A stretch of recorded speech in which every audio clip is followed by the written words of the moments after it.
In this video, I'll be reviewing the profitability of the Helium network and the major problem facing hotspot owners. If you do not know what the Helium network is, I suggest checking the most popular videos concerning the topic and the ones in the description, as well as cards that are being shown to you right now. In a nutshell, it is a network where you are mining the HNT or Helium token via a hotspot that runs on low electricity and low internet usage. I bought 3 of these hotspots, and after researching placement, I discovered a problem facing the entire network. What's up, guys? So I've recently received my Helium PopCap miner. Before receiving it, I did a bit of research and I realized the decrease in profitability in certain areas, and it's mostly due to this one problem. And this one problem I like to call the turf war problem, and if you just allow me to show you a PowerPoint that I prepared for you, I can explain what that problem is, and maybe you'd learn why the Helium network is being impacted. Yeah, Helium and the turf war problem. That's the Helium logo right there. What exactly is going on? Big cities are becoming overcrowded. People are reluctant to move their hotspot miners, and there's little to no method of communication between most owners. There is a third-party website. I'll have the website swirling around as I speak. So that also means little incentivization for spreading the network, because yes, you'll get a 1.0 transmit scale if you move to the middle of nowhere, but also the logistics of that involved, and whether you know anybody in town. You might have to do like a salesman pitch to some random stranger, and that's unbelievably difficult. Like if you don't know anybody in that town. So you have to know people in these towns where there are no miners at the moment. And that is not something that everybody has been able to have before buying their hotspot miners. So if you don't believe me, we can go to the website Helium.Place and find out for ourselves. And let's type in a place. Like I live in London, so let's go to like a popular address in London, Baker Street, popular tourist attraction. Actually, we've landed right on top of another hotspot. And not only is it it's being cut off by rewards to its right and to its left. So as a result, the transmit scale of the one to the left is 0.62 and the other is 0.39. Those ones are actually doing pretty well. I have no idea why. Like I'm going to click on this one and see why it's receiving actually a fair amount of HNT. Like 1 HNT a day is really good at this point, in my opinion. So in 24 hours, it's earned $27 worth of HNT. And 838. That's crazy. I don't know what's going on there. And that's an unusual antenna gain. So maybe they're using a gain booster. And oh yeah, okay. So it's 50 meters above ground level. And obviously not everybody's going to be able to get that, because he's obviously on a rooftop. That's 150 feet in the air. Obviously they're going to benefit and get more HNT. So that's actually another problem, that people aren't putting these things high enough, and they have no idea that they should be trying to do that. And also, they're not putting them outside. But that's not what I'm talking about. I'm talking about like the fact that these two guys are competing right now. Like if you look at that, they're halving each other's rewards. Instead, they could be like, they could have moved maybe, well, that's unrealistic to move to public property like the park, but that's an example. So lots of open space here. So imagine this one was transmitting pretty well. This is also being cut off. But if you put it here, and then you have this hex shape. And so if on each of these corners there was another hotspot, then they would be benefiting greatly, because they would all be outside of 300 meters, and they could all, receive the maximum rewards. But that's not possible in London, because even this one, which is quite far enough away from the nearest one, is only receiving a transmit scale of 0.78, and that means there are just too many too many hotspots in this area. And if we look at that, that means it's very congested, and actually a lot of these are going offline. So that could be an indication that people are starting to realize the problem, that there's a turf war going on in London and other big cities around the world. We could also check New York to see if this is also a problem there. Like, let's go to, I don't know, an address in 39th Street in New York. Is that something? 39th Street? Okay, yeah. 39th Street Bridge. Yeah, see, I guess. Oh my God. That is horrible. So I thought London was bad, but that is awful. And that's what I mean by the turf war, because people think they're getting free money. That's, oh my God, man, that's actually scary. Like, think of like how Helium is supposed to get all these guys to move out and to a different location. Like, these guys, like, they're probably just scraping by and they're happy to get, like, see, this one's getting 0.05, 0.01. That's unbelievably awful. Like, all these guys, they're killing their own rewards because they don't understand how this works. So there's no one in New York who's really making good money, because they're in an area where they're all fighting and they're waiting for each other to leave. So that's an example of the issue that's going on. Helium has to incentivize these hotspot owners to move out, and it's just not happening at the moment. So actually I feel a lot better about my country, the country that I'm in at the moment, the United Kingdom. That makes me feel a lot better, because that means the competition isn't that bad. And so why is this happening? Well, it all boils down to game theory, and I'm not an economist, nor am I a mathematician. I did do business management, so I have an incipient level of economics, and I do recall Prisoner's Dilemma. So, and I thought it's really relevant. It's a really good analogy for the situation, because there are like two variables, prisoner A and prisoner B, except in this case they would be like hotspot owner A, hotspot owner B. They're obviously not prisoners. I'll explain how it relates to Helium in a moment. But the prisoner's dilemma is in the context of like people being accused of a crime. And so if one prisoner, like prisoner B, stays silent and cooperates with the other guy, that's called cooperation, because he's not ratting out the other prisoner. And if both successfully do that, then they each serve 1 year and they serve a reduced sentence. However, if there's a mixed signal and then one of them decides to betray the other person, then one of them goes completely free and then the other one defects the other person. So if you really want to avoid prison, the best thing to do and the most rational thing in your self-interest, and this is where the Nash the Nash equilibrium comes in, where it's actually more rational to betray the other person.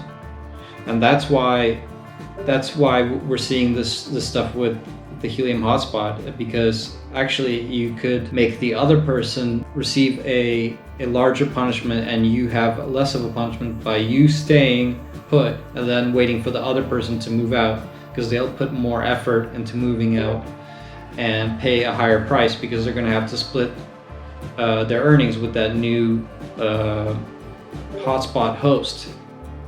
You know, assuming that your first location is like your own house, then the second location is going to be a less familiar location. It's not going to be your own property. It's going to be a new hotspot owner that you've had to give a pitch to, and they are a liability.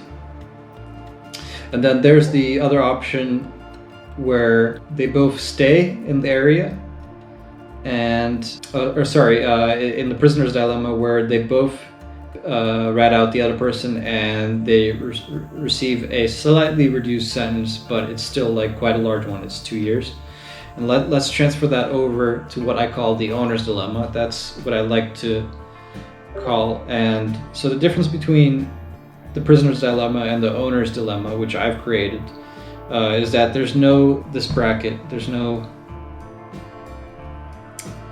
This bracket doesn't really exist because it's possible but unlikely that both of them would move and cooperate with each other, like both of them would leave the area, because they would both have to realize the problem and then they would have to communicate with each other. And at the moment that's not been very effective. Like, people are mostly communicating through Facebook, Discord, and stuff like that, and most of the owners are like lazy. They're not getting on these things and monitoring their stuff and trying to increase their profits. They're just like, I want money now, I want money, yeah. So as you see here, instead of silent and betrayal, it's moving or staying. Owner B moves, but owner A stays. Then the owner that stays will have their profits increase, but the one that moves out has a halving of profits because now they're splitting half their profits.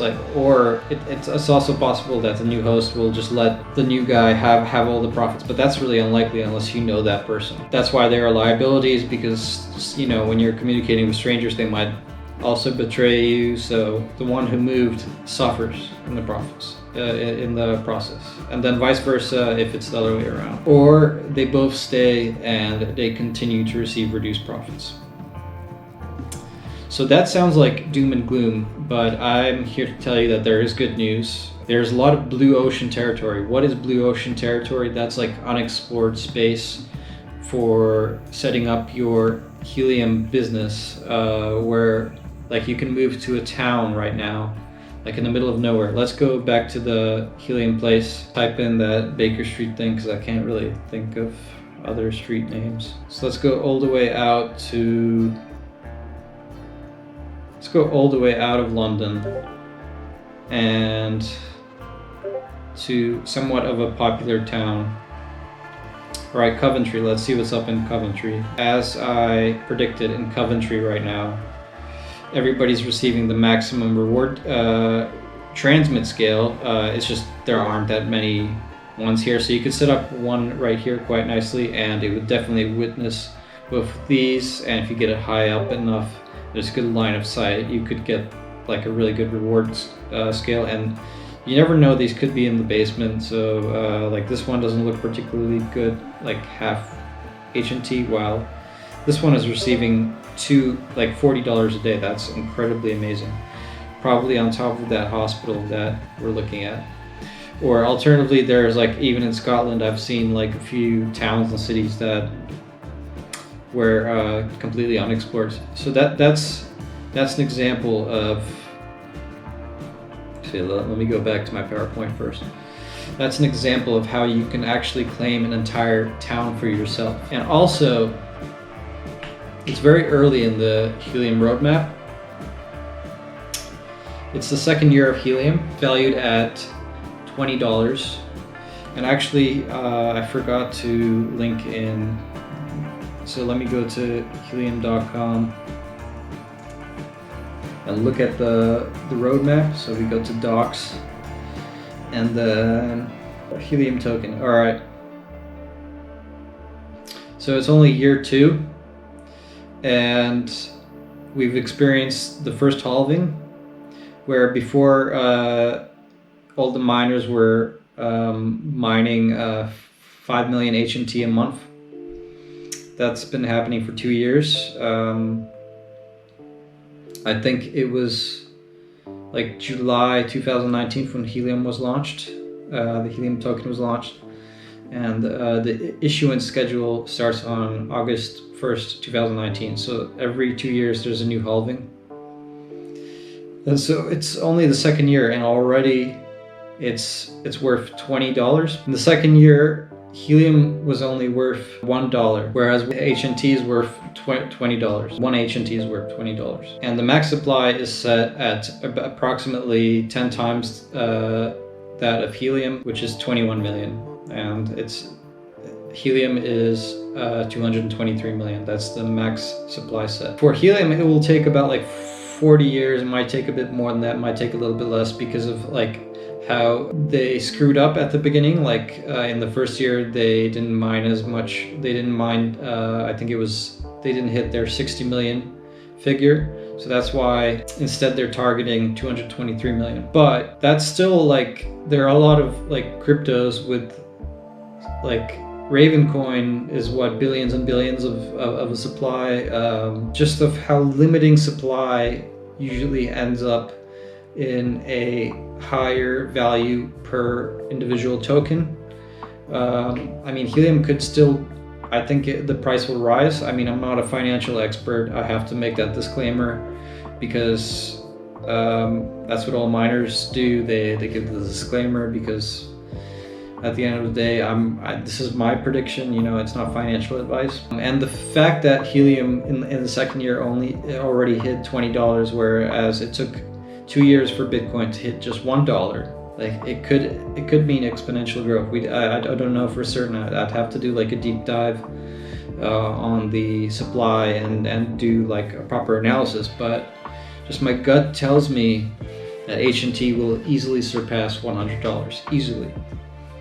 That's like the most conservative figure I could give for its growth. And possibly within 10 years, that would be like what, another 5 halvings. And because each year and the amount of hotspots is increasing, that means hotspots will be earning less and less. But if people are investing in the network and the token itself, then the value will still continue to appreciate. And that's generally how it worked with Bitcoin. Before we can get there, the problem of the turf war has to be solved. My solution would be, and if the Helium Network ever watches this, it's allow the Helium hotspot owners to communicate. Oh, sorry, I put communicate twice there. See, I'm not good with PowerPoints. Communicate via a designated app, like official app, something maybe integrated with the miners somehow. So people, like, everybody's aware of the fact that we can communicate and move our stuff together. Because if the goal is to spread out across the entire world to improve IoT signals, whatever it is, LoRaWAN, to improve that network, then it should be a designated app, like official. Yeah, like that just goes with the point that Discord, Facebook, and third-party apps have been underachieving. So I think it should be made by Helium itself and some way for us to all communicate, despite this being a decentralized network, which is kind of ironic in a way. What will I personally do? Because I have 2 of these sitting right next to me right now. And I, like, the hotspots in hotspot hosts that I had in mind fell through. And I'm honestly, like, I'm a little bit devastated by that. And the reason why they fell through is because their areas are no longer profitable. So I told them, hey man, it's no longer profitable. So I just can't be putting them in that area. And anyways, those 2 cities were completely congested, London and Manchester. That's where they were going to be. So I'd have to take them to some middle of nowhere town or sell them on eBay. And so look at what I found here. I have this link to this thing. I bought each hotspot for about $400. These are actually selling for £2,000, which, if I quickly do a conversion in my head, £2,000 is times 130% is the US dollar equivalent. That's what, 2,600, something like that? Is that correct? $2,600.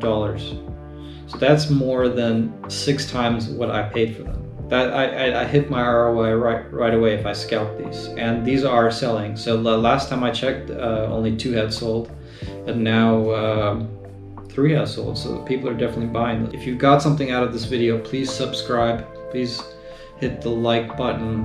Comment down below if you think I got something wrong. All that stuff is appreciated. So it really boils down to either scalping them or finding a location where it's in the middle of nowhere, because I'm not doing it in my intended cities, or I still might, but it's not fair for all the other people because I would be decreasing their rewards. That's the problem when you stay in a very congested area. Like, if we just found out, I never looked up New York, but that's horrible. Like, there are a bunch of these, like, people who deluded themselves into thinking they'd get rich overnight by just buying these things and not putting any effort into spreading them around. That's what you get, and that's the problem with the system. With that being said, I do think it's a great network. It's definitely worth it if you're going to take them to a place in the middle of nowhere. Otherwise, you should invest in helium, and maybe you should sell your miners while you still can, and you can definitely scalp them. Is it immoral to scalp? Maybe, but personally, I don't think so, because if people are voluntarily buying them, then there's some intrinsic value to that person who's buying it, and that's how capitalism works. That's what I would like to talk about on my channel. So that's it. Take care.